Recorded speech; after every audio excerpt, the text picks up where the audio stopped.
Welcome to Hacking Your Leadership. I'm Chris. And I'm Lorenzo. And welcome to this week's Thoughtful Thursday. For this week's Thoughtful Thursday, what I want to talk about is the plethora of meme-related leadership topics that are on the internet.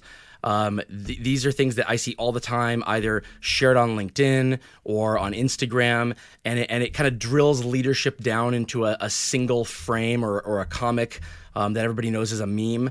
And how over time it's become almost like an easy to digest way of seeing leadership or defining leadership. And they almost always have tons of likes and comments and engagement. And most of them, when I see them, they kind of sit with me the wrong way. Every once in a while I'll see one that at least has a gem in it. But I'm wondering, have you ever seen these things on LinkedIn where you look at them and they have like 200,000 likes and 4,000 comments, and you're looking at the picture and it's like, that's not even true.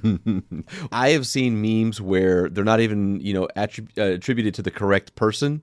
I've seen memes that if you read it a second time, you go, wait a minute, like that doesn't really make a lot of sense. Like it sounds right, but it's not right. And so I just think it's an interesting thing. I see there's been a lot more of them recently on LinkedIn, and what I've seen even more so is now people are taking the original memes or the quotes or whatever, and then kind of like rebranding them, as their own within their own branding, which is perfectly fine. But I think that what we run into sometimes is that people just like and love, and they say like preach and good and yes, but they don't actually take the time to stop and think about what is the quote, what is the saying, how does that actually play out in real life, and is this even positive or negative in regards to the context of leadership and leading people? Right. There's a couple of ones out there that I see all the time. There's the one where it says, the difference between a manager and a leader, and the manager's up on like this, chariot while the people are pulling the chariot, and the leader is the one who's at the front of the line pulling the chariot with all the people.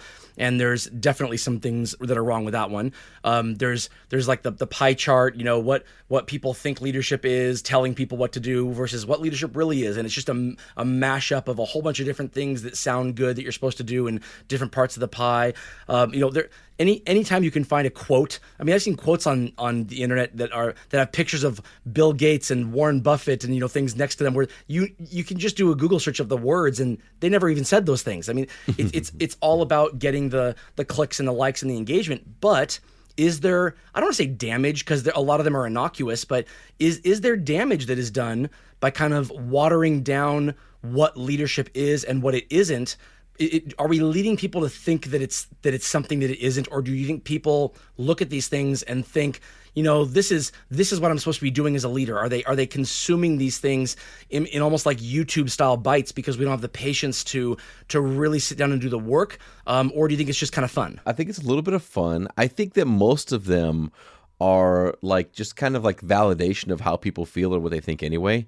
So it's fun. It's interesting because like obviously we get the data and the information from like leadership memes, right? And it's almost like you could tell if somebody had a bad week at work or they're really mad at their boss because it'll say like Chris shared this meme, and then Chris shared this meme, and Chris shares 5 or 6 memes in a row, and all of them are talking about like, good leaders do this, bad leaders do that, right. And so like you could be like, well, clearly somebody had a tough Friday with their leader, right? Right. So it's interesting to see it on the back end, but I think that there are things in there that if it's not about just validating how you already feel.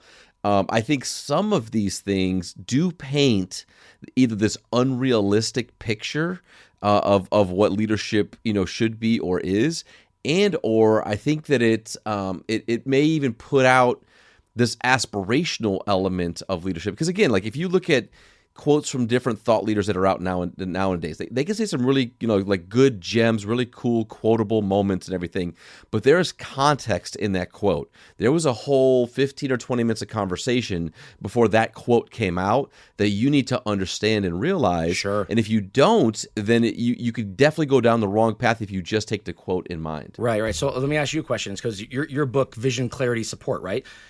Clearly you didn't like say, I want to write a book. What should I do with it? the vision sounds good. Like this is something that developed over a long period of time. And so I want to ask you a question here, to settle on those items, vision, clarity, and support, in terms of, what is your role as a leader, what your leadership platform is. What was the impetus to getting there, and how long did it take? But before you answer that, I want to give it up to a word from our sponsor.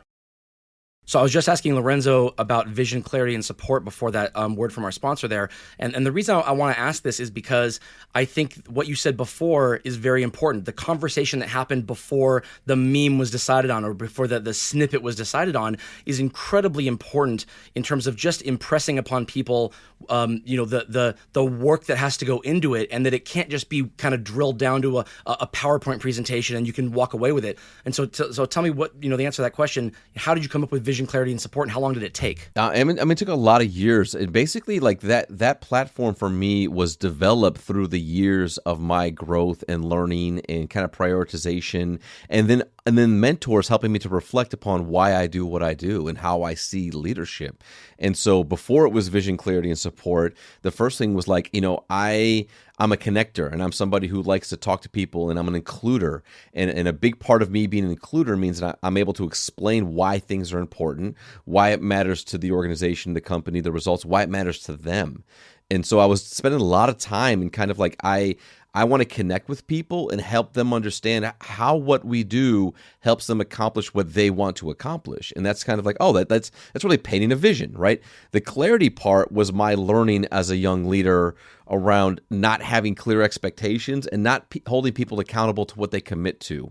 I always felt that like progression and growth was good enough, but if progression and growth was still below expectations, then I was failing my people. So I had to learn how to get really clear about what was acceptable, what's not acceptable, what's the minimum expectation, and really clear about what I need from them. But the way in which I'm programmed, I had to feel good about them being really clear in what to expect from me as their leader and how I show up.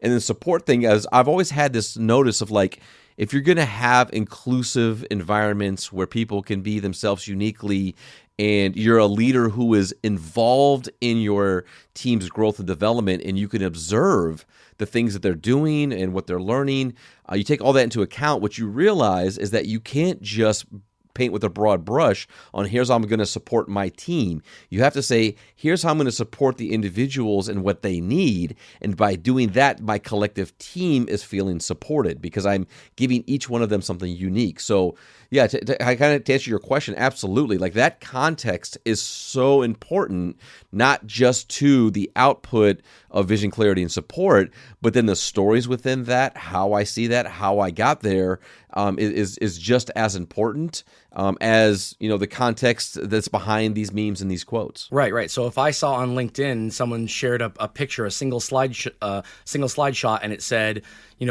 what people think leadership is, telling people what to do, what leadership really is, and it's 3 line items: vision, clarity, and support. I go, yeah, that sounds really great, but I don't have the context of what does it mean to have that vision? What does the clarity mean? What does the support mean?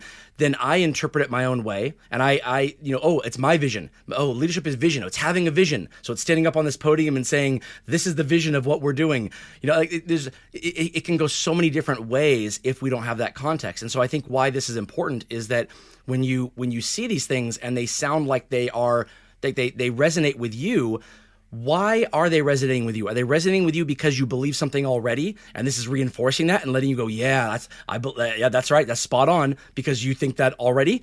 Or is it making you think? Is it challenging you? Are you digging into what that means? Are you digging into the source from it? Who created it, if it's even possible, if that is even shared? I think it's so important to not just consume these so quickly and move on, especially if we find ourselves letting them influence the way we lead our people. Yeah, no, absolutely. And I think that it's perfectly fine. It's fun. It's a good time. If you see a quote or something that resonates with you, share it. It's all good. Right. What I would ask is provide some context, right? Like why does this mean something to you? How does that see that playing out? And don't just take things on the surface as the means of what they of the belief that that's actually what they completely stand for. Because to your point, if I see that pie chart and it's things like, a good leader listens to their people, well, yeah, right? of course, but like as a percentage of what time, like how does that all play out? Like these things sound good, but is that really what a good leader is doing? A good leader always shows up. You're like, well, what does that mean? What does that even Like, what, mean? yeah, Yeah. what do you mean by that? Like that I'm there, that I'm at work every day, I never get a day off, I never take a vacation. Like, what does that mean? And so I just think that it's a good conversation to have, and it's a good reminder to have the fun, share the memes, read them. But when you read them, take a second to say, like, why does this resonate with me?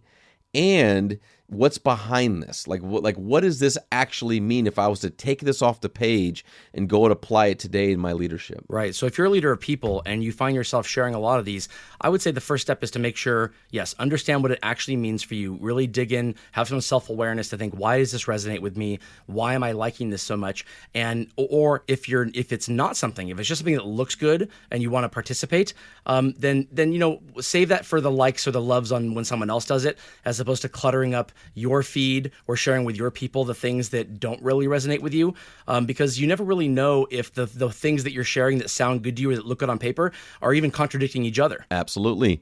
And with that, it brings us to the end of this Thoughtful Thursday. I'm Lorenzo. And I'm Chris. And have a great day.